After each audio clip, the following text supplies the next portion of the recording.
Welcome to the Cash Flow Project Podcast. Are you looking to better your financial situation by increasing your cash flow? Too busy to hunt for real estate deals or don't know where to start? Then you're in the right spot. Join us as we dive in and talk about investing for cash flow using multifamily real estate.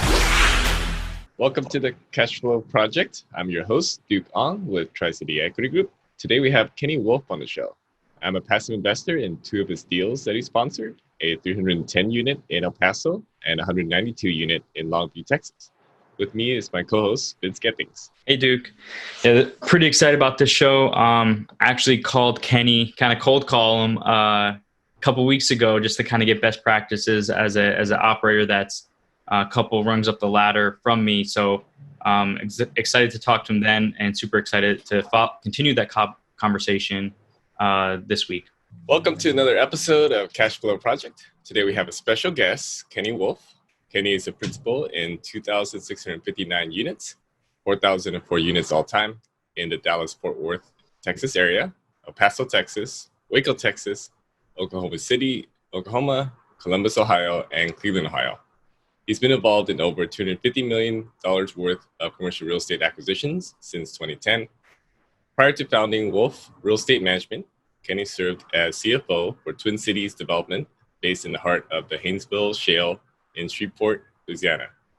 He was responsible for all areas of accounting and financial reporting, as well as the human resources role for 140 employees and independent contractors. Kenny has a BBA from Baylor University and an MBA from University of Texas at Arlington. Kenny, welcome to the show.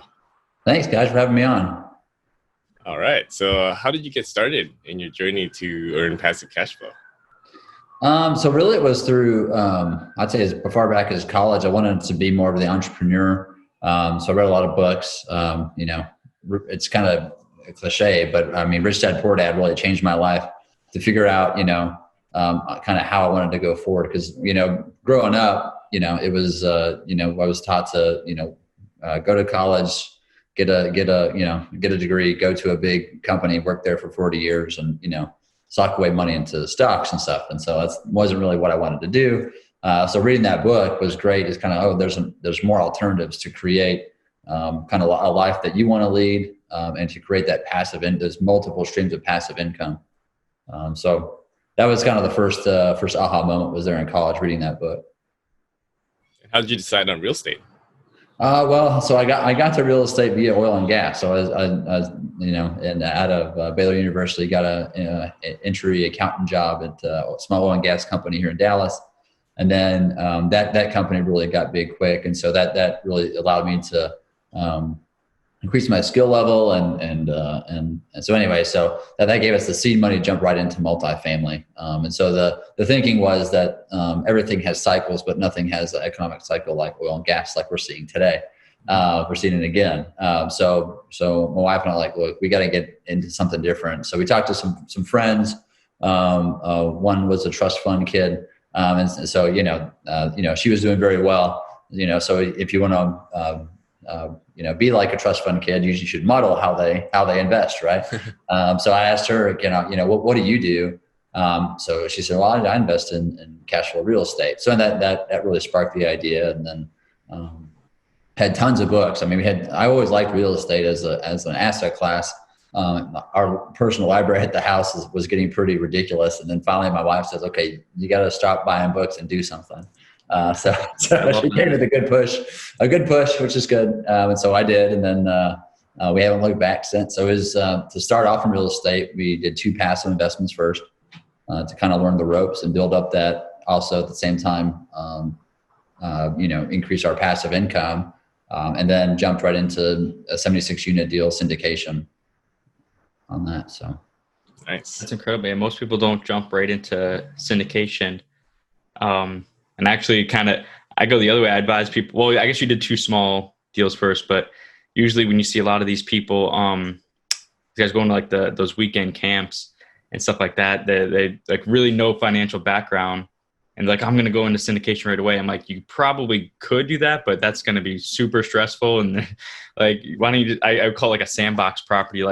You should buy a sandbox property first, a duplex, fourplex, or something, or partner, learn the ropes, because we just did our first syndication, and I was talking about it 2 weeks ago with you, and I've already done like a dozen deals, and that was still like a whole new ball game of Right. different layers of stuff that I never knew about. But that's awesome that you just jumped right in. Yeah, I mean, so we went the guru route, you know. So I'm actually I'm an alumni from two of them, but at this point, and now I'm a free agent, so I don't take sides on all that. But to me, it was a good place to start because that really cut down my learning curve. I was able to form the team real quickly. It also gave there were a lot of folks that were already geared toward investing passively in real estate. So I didn't have to convince them of me and at the asset class real estate. They already kind of knew real estate, so I just had to convince them of me as a responsible deal sponsor. So that's kind of how we got going. The guru route is good if you're actually going to buy a deal, though, because I'd say it's probably 10 to 25% of folks that pay that big money and don't do anything. 10 to 25% that actually do something. I'm sorry, I had that opposite.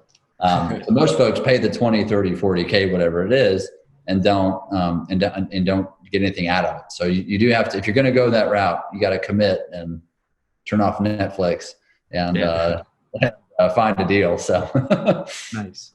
Yeah, it's the 80-20 principle, right? It's like only 20% of the people actually taking action. Yep. Yeah, I mean, it was tough. I mean, to find that. So we found the 76 unit deal. That was 2012 when we bought that deal. And honestly, it was funny because we had back then the deals were prevalent. The financing was tough, and raising the equity was still tough around 2012. And so you had to. So one of our guys called me up and said, "Hey, there's a deal in Wiley, Texas." I live in Plano, probably 30 minutes away. And I go, where the heck is Wiley, Texas? I had no idea. So I used to my Plano bubble, I guess. But so anyway, drove out there, instantly like, this is a great deal because it's right across the street from elementary school, on a pretty busy thoroughfare. Wiley in 2006, 2007 was one of the fastest growing sections of Dallas-Fort Worth. So you could see that the growth was going to pick back up, once the economy got going again. So it was, it was an awesome deal. We put under a contract and I had no idea where I was going to raise the money. So we had to raise $825K on that deal. I ended up putting up $75K of my own money into the deal, but then had to raise the rest. And at that point, I was kind of in between guru groups. And so I didn't really have a group to fall back on to raise that equity. So I burned up 2 BlackBerries making phone calls, folks I knew to get the deal done. And But I think they were done. What do you say? But you got it done though, right? Got it done. Yeah. I mean, I did have a coach at the time. He said, if the deal's a good deal, then the money will find you. So I took him at his word and signed the contract and, raised the money. So that's awesome. Nice. So what is your why for building passive cash flow? It's really kind of changed over the course of the years. Now that so initially it was to replace my W-2 income. And so we were able to do that in 3.5 years through our passive investments. Obviously, it took a lot of focus and pouring everything back into the business on the real estate side. But now it's just to kind of keep building our holdings as a family. On the passive side, just keep the cash flow rolling in. I always think cash flow is something that will never go out of style. So we typically invest for cash flow. Makes sense. So tell me about the most exciting deal that posed interesting challenges to you as a GP. So we've had, we have a lot of stories. We've been doing this about 10 years now, but I guess the story with the most wildlife was our property in Colorado Springs, Colorado. So we would typically have mule deer that would walk through the property. But we fought everything on there. There were bats we had to deal with. We had to deal with bears in the parking lot. Like one time the manager looks up and there's a group of kids playing with this black bear cub in the parking lot. And so she had to run out, to the kids, like, what are you doing? The mama bear is probably like just a couple feet away. Get the heck away from the bear. So there's always some kind and then there was a mountain lion that took up, the property was on a hill. And so there was a mountain lion that took up a den underneath the office. So we had to call out, wildlife control to remove the cougar from the property. So there was always something going on with wildlife at that property. Wow. So there's that story. I've got a whole bunch of others, but That's crazy. That's a first for me. yeah. Do you still hold that deal, or? No, we sold that deal. So we owned it we owned it 3 years. We made the group out of California made us an offer we couldn't refuse, so we sold it. We bought it for about $57 a door, sold it for about $87. So a $30K door profit on 192 units wasn't too bad. So we exited that deal. I did learn that I will never buy a flat roof, wood-sided building in Colorado again. That was a learning tool from there. Our maintenance guys were having to bale snow when it snowed pretty bad, up there. So Oh, wow. it was a flat roof deal. So bought in Colorado, don't buy a flat roof. Got it. Yeah. Yeah. So, what's the biggest mistake that you've made, and what have you learned from that? Well, we made a lot of learning. I don't call them mistakes. I call them additional deal points or whatever. Right. So, I mean, it really ranges. We bought a deal, I'm thinking about right now, we bought a deal in Denton, Texas. We just sold it in January, for like a 4X return to the investor. So it was a good deal. What I did learn was it was our second syndication deal. It was 133 units. We knew 4 of the buildings had to be raised because the foundations were not very good. And so, that's not a big deal here in Texas. That's kind of a normal, it's not if you have a foundation problem, it's when you have a foundation problem, in Dallas and Houston and other places like that. So that wasn't a big deal. That wasn't a turnoff. We knew the dollar amount. It was really, the learning point was on the logistics, right? So we had to raise the entire building at the same time. So we had to do interior piers. So we had to cut through the existing slab, and so that meant the whole bottom floor of that building had to be vacant at the same time so we could lift the whole building. So what I didn't take into consideration was that, obviously when someone leases a unit, they lease it for that specific unit for a set amount of time. So it seemed to work out that, we would have one holdout in each building that did not want to move. And I threw money at them, offered to move them, transfer them, all this stuff so we could have the whole building vacant. Well, it seemed like one person in that whole building, each 4 buildings, wanted to stay in their unit. So we had to wait we had to keep the whole bottom floor of that building vacant until that one person's lease came up and we could non-renew them. And then we could raise the whole building. So that hurt our cash flow projections, obviously. So we did not meet our first year cash flow projections because of that, having to keep the whole bottom floor of those 4 buildings vacant. So, how big were each of those buildings? There's probably about 16 units. So about 8 units on the bottom floor. Wow. Building. So that's a pretty big, you can do the math. It's a lot of money we're missing out on. Yeah. I'm just thinking like in my head, like watch it, like lifting a whole building up. That's pretty impressive. With houses, but never like an apartment building. That's pretty impressive. Yeah. That's incredible. I'm up. Okay. A couple of weeks ago, you mentioned about your strategy to like buy into property management companies versus starting your own once you hit kind of like that critical mass point, somewhere around 1,000 units where it makes sense to go in-house and vertical. And so my question is, so for those of us who are not there yet, what are your best practices for managing third-party management? So I was always a numbers guy. I still am, I guess. But so to me, it was all about the T12. So I would always look at that income statement pretty hard every month. Obviously, you get your weekly reports from the management companies. Hopefully, you get that. Mm-hmm. We always have we always had and still have a weekly call with our regional managers, and typically most time the actual on-site manager is on that call as well. So you got to keep the pulse on that. On the operations, obviously. Do surprise visits. I'm doing one tomorrow to one of our properties. I can't tell you which one, but it's a surprise. But do your surprise visits, and because we own in multiple states, it's pretty awesome to see their face when you walk through the door unannounced. They had no idea you were coming. So do that, because that'll show you what a prospective resident sees when you drive up to the property. Mm-hmm. And then I always kind of grill the on-site manager, like, okay, so what's the occupancy? What's the pre-lease? And I really hope he or she doesn't have to look at their screen and know that information, right? They should, to me, if they're really on top of it, they know that stuff. And then we go walk probably 3 or 4 units around the property, and I kind of pick them around the property. That way we can walk the grounds as we're going towards the units as well, see the interiors. But also too, there's the what I call the trash test.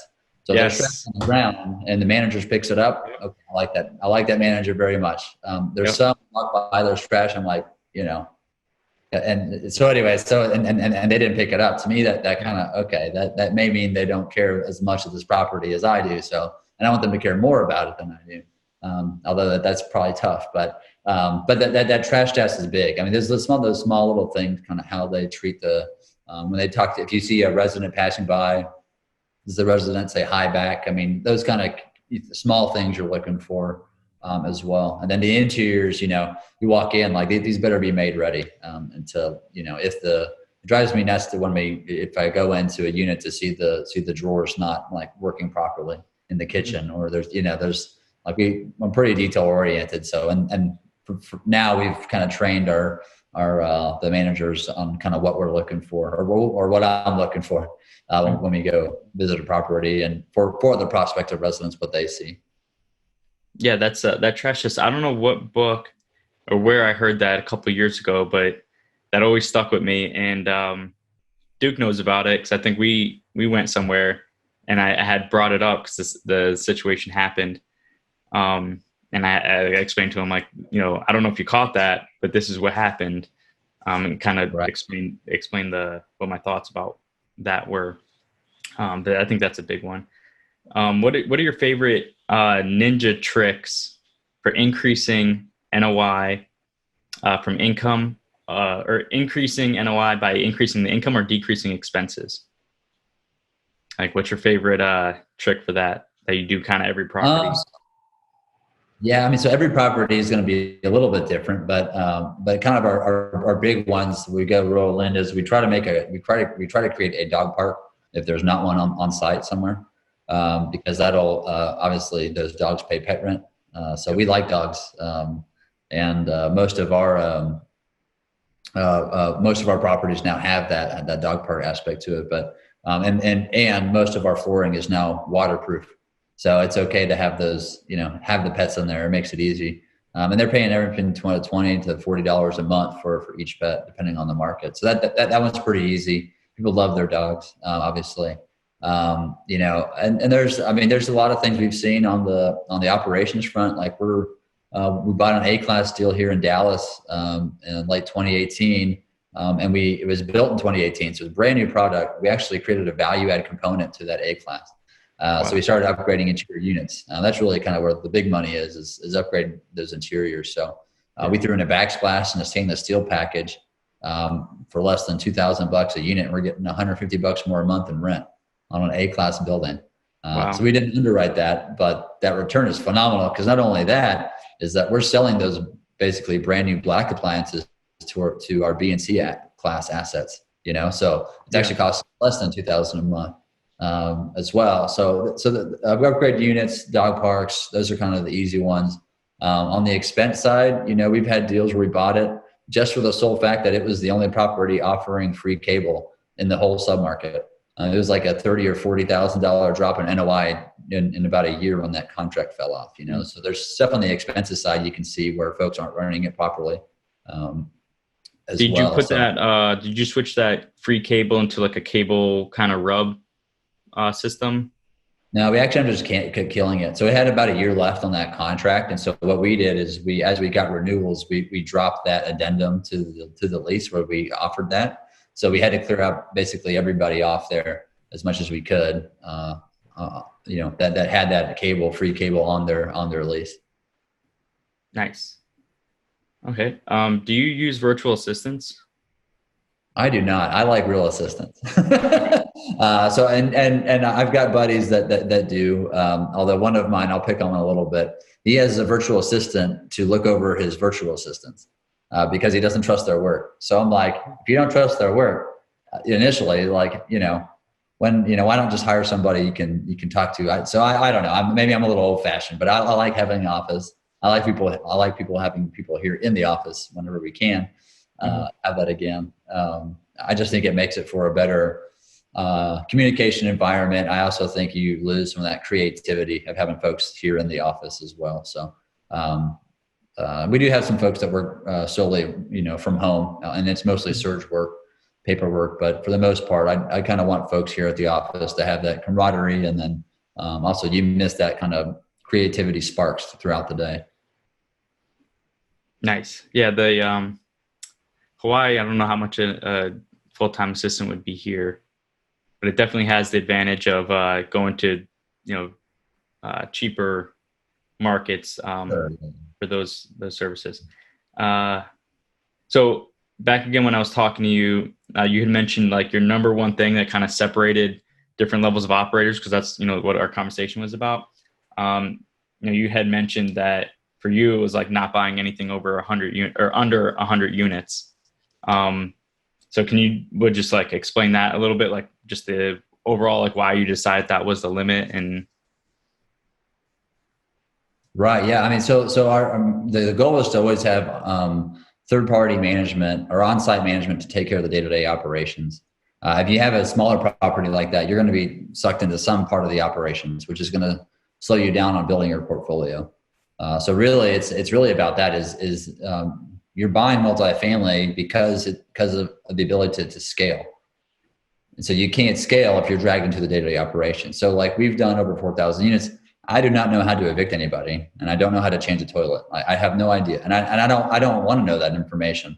We pay good folks good money on our properties to take care of those items. So I can focus on building the portfolio. I can focus on the operations on our existing properties, on the refinance and the sales, the bigger picture items. Nice. Yeah, that's hopefully our next property is over that 100 limit. That's what we're shooting for. We can get to that next level that we were talking about. And I just realized that I think we were both in Shreveport at the same time. Oh, really? Okay. Yeah, I'm Air Force, so I was stationed at Barksdale, and okay. I was there from 2006 to 2010. So we might have been there. Yeah. We were there, man. So hey, you guys have some of the best air shows and I've ever seen. Is on Barksdale's Air Force Base. Yeah, they did the B-52s that did like the fake bomb runs. Absolutely. I was on the tarmac for that. That scared the bejesus out of me. That was, if you were in in a little country somewhere, you saw those coming, those bay doors open up. Oh my gosh. I got goosebumps when they were doing the fake one. So, yeah. But they had, They had explosions from the ground that made it feel like, having those bomb runs. Like, oh my gosh. Yeah, it's awesome. Yeah. I wouldn't mind going back to Shreveport or Bossier. Yeah.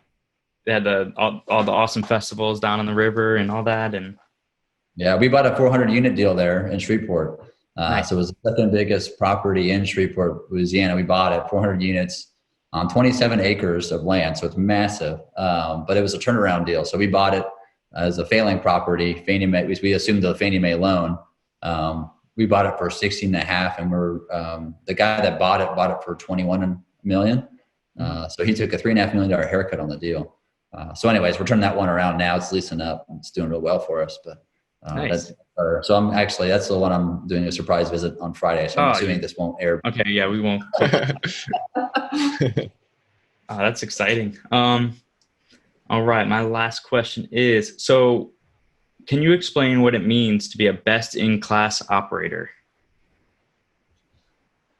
Oh man. You wear a lot of hats. I mean, as an operator, as you guys know, right? And so really it's a matter of making sure you hire effectively. So now we have an asset manager. So when you can afford one, get one, that make your life so much easier. And because we own in multiple states and multiple markets, I probably had to hire one a little bit sooner than most folks do, just to cover more ground. So because since we're up to 5 states, so because we had 5 states going, it was a lot of travel on American Airlines. So, so if you can do that's a really big relief. And then really it's just kind of staying on the operations, because those operations, the day-to-day folks, that'll make or break your deal. If you don't have the right person in the management office, the right maintenance staff, you've got to really, that'll really slow down your deal. So you've got to find those right people quickly, especially if it's a new market. You got to find them quickly. Usually it takes 3 or 4 managers to burn through and when you go to a new market. Your second deal is going to be a little bit easier because you've got that first deal to point to other managers that are there in town. You're not the new kid in the block. So, but really that's kind of it, is just staying on the day-to-day folks, having your weekly phone calls, working through challenges, and just staying calm too. There's COVID-19 thing. We've really seen who can keep cool, calm, and collected. And compared to those, that our colleagues that are freaking out, or were maybe, 4 to 6 weeks ago, freaking out about the world coming to an end. So, I was on a podcast the other day, and then this one guy says, well, I'm worried about August rent. I'm like, what are you talking about, August rent? Now mind you, he's in California, so he probably needs to worry about August rent. He needs, but in the states that we're in, we're opening them back up. I mean, we're seeing people. There was a line, in Home Depot this weekend here in Dallas, Fort Worth that I went by, and people are eating at restaurants again, kind of lower. They're slowly opening it back up. So we're in states that are opening back up, which is nice. Yeah, the rest of our properties in Michigan, so that got hit harder than Texas, but at least El Paso, where our other property is. But even with that, we're still steadily above like 70-75%, even through like the worst of April and March and April. So, and then my other properties in a little bit nicer area, they're at 100%. So, Right. Yeah. Yeah, I mean, we saw our A and B assets perform better than our C, but our worst C was maybe 10% off of its March collections compared to April, right? So it really wasn't that bad. Yeah, we'll see what happens in May, but we had people prepaying May rent at the end of April, so we're watching it obviously, and folks are, but from what we've seen, most folks are playing by the rules and paying rent, which is nice, so we can pay our employees and lenders and that stuff. Yeah, it's well, so far, knock on wood, we're faring pretty well through this. Right. All right, I think that's it for me. Yeah. So speaking of that, what kind of strategies are you doing, like as far as like collections or working with tenants, that kind of stuff? Yeah, I mean, so really, it's about we were pretty early on communicating with the residents, and so. We're obviously asking about their health, their well-being. You always lead with that, and then show them that you care, and you do. But then also, like, you ask them about their job, if their hours been cut, if they had, then we pointed them to folks that were hiring in the city that we knew of, and each manager was in charge of kind of running that down. And then also, if they had needed Section 8 assistance, this is the unemployment link for unemployment benefits. So we and then we also offered up some charities that would help with some rental assistance if they needed it. So on that front, and then those folks that hadn't been impacted, we also offered a payment plan. Get them on a weekly payment plan. We really didn't have too many people take us up on that. There were some, but those that did, I'd say there's probably maybe a handful that actually did not meet their payment plan. So folks were actually okay with the payment plan, going to weekly, and then paying that out. And we thought weekly because that's as often as the unemployment checks show up as well. So that was kind of the thinking behind that. So it's really kind of a multi-pronged approach on how to manage it, this whole situation. Yeah, we did all of that same stuff too. I think the best thing that best practice that came out of that was we did raffles for like $50 gift cards. But to be eligible, you had to have, your rent paid on time. And then the property manager just wrote all the names on paper, threw it in a hat, and picked out, 3 names. But when we did that, when we announced it, we kicked out the email and the text through like Appfolio, like, hey, we're doing a raffle. These are the rules. Collections went up like $4,000 overnight. So I was like, wow, that worked better than we ever could have hoped. So, that was pretty awesome. So we're going to just continue to do that, until we're back to normal life. Right. Yeah. Good. Yeah. I mean, and any way you can help out, and then also if you can create some buzz around paying early, definitely. I mean, you got to use all the tools at this point. Yeah. Good stuff. Yeah. All right. So shift gears a bit. What is the best book that you recommend other than Rich Dad, Poor Dad? Well, my own. No, just kidding. So besides that one, no. So What's your book? I'm sorry. Do you have a book? Yeah, it's called Investing in the Dream. It's on Amazon, but it's a quick read. But it's kind of talks about how I got started and how folks can kind of do the same thing. Investing in the Dream. Investing in the It Dream. wasn't in your bio. I had no idea. Well, yeah, it's so something I always wanted to do and finally got it done. I guess maybe a year and a half ago. So Nice. I'm looking at my all the books I read. I'm big on business biographies. Right now, I'm reading John D. Rockefeller's biography. Titan? Yeah, Titan. That's right. Yeah. It's 947 pages. It's long. So I'm working through it. We're busy up here at the office, but I try to sneak in 10, 15 minutes a day to read that kind of stuff. So, but I mean, I've picked up some real gems out of there, mostly on the operations side on, going vertical and adding, who to add when. On that, obviously he was in oil and gas and I'm in real estate, but you can still pick up those nuggets. Anything about Warren Buffett, I eat up. I think that's awesome. I'm a big fan. I wish I could have gone I wish they had the the real annual shareholder meeting. I try to make that every year, but anyways, but those are the big books I typically read. So right now I'm reading Titan. I think it's a great read. I still have I guess the last big book I read was Warren Buffett's book. It was like Snowball, like his really big one. Yeah, that was I'm still like recovering from like those huge long reads like that. And then I did Benjamin Franklin's book before that. And that was like another like 800-page book. So I'm laying off the big biographies for a while. Good. Well, yeah, sometimes you need a break, so yeah. Good stuff. Right. What's your superpower? I think it's to remain calm when others are not. So, I mean, I think that really, as a deal sponsor, you really need to have that because, we all project these deals to go as a straight line, right? But what usually it's a zigzag up. It's tracking that line, but it's kind of a zigzag way up. So how do you, when you zig down below what your projections are, how do you get quickly back on track to get above that, right? To average it out. So I think that's a big deal, is to remain calm, during the whole process, and it's been helpful that, we kind of train our investors that, we're long-term holders for the most part. So they don't freak out month to month, on when there are dips and we had to adjust and things like that. So which has been helpful. All right. So what are your hobbies other than real estate? Yeah, someone just asked me that the other day. It's it's probably my family. We do a lot of kind of outdoor stuff, so we try to go camping at least twice a year.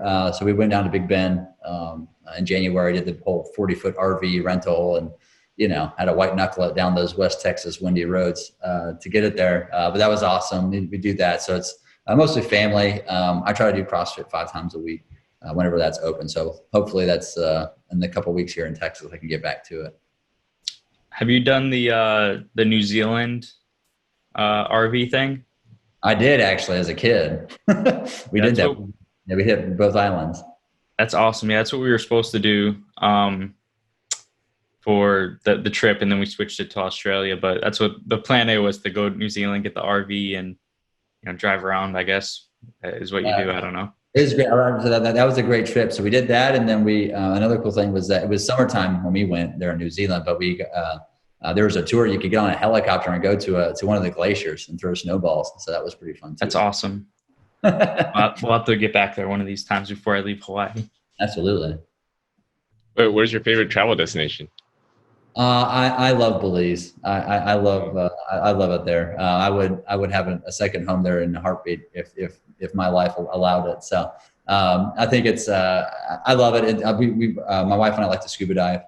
So we like to, and our daughter's 11 now, so she can snorkel with us. And our 2-year-old, he's getting there, but we got to train him. But I love Belize. It's from Dallas Fort Worth. It's like a 2.5 hour flight. Small island town when you go out there, and then it's mostly golf carts. So beautiful beach. You can score right off the right off the beach, which is nice. Nice. All right. So any requests for my audience, and how can people reach out to you?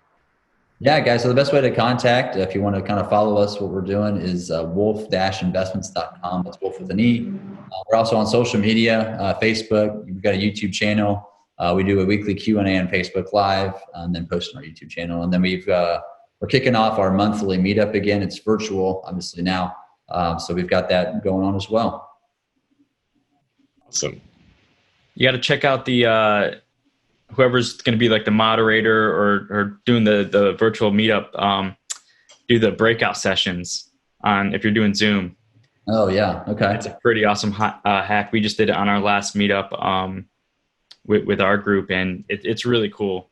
You got like 30 people, and then you can hit like, whoever's driving the thing and like hit a button and like break everybody out to like 3-person groups. And then they can, and like it completely separates from like the main group, and they can, chat for a couple minutes and then come back to so kind of like a, regular networking where you kind of have like those little huddles, those little, around the room. So you can create that virtually with the breakout sessions, and it's like super simple. All right. Appreciate it. All right. Well, thanks so much for coming on the show. And we learned a lot. And appreciate all the golden nuggets that you provided. Hey, no problem, guys. I appreciate it. Thanks for having me on. Duke, that was an awesome show. Always great talking to Kenny. Yeah, so the golden nuggets I took away from that, the dog parks were huge. It's one of the first things that we underwrite on our deals. It was refreshing to hear that Kenny does the same thing. It's usually a low cost capital expenditure, but you can go in and you can advertise that you're dog friendly, pet friendly, and get that extra income from the pet fees, the $10 to $20, $30 a month extra, which really boosts the NOI. So that was really awesome to hear that they do dog parks at a lot of their properties. Favorite ninja tricks from this call was doing that weekly call with the property managers, just foot stomping that. I think that's one of the most important things that operators need to do is just keep a pulse on the property managers, the third-party managers, or if they have in-house, and just every week go over the KPIs, the key performance indicators, to make sure your property is running efficiently and be able to catch items that when they start going down, catch them very quickly on those metrics. And then the other ninja trick was, he mentioned it, remain calm. That's his superpower. As we're recording this, we're coming through coronavirus, the COVID-19.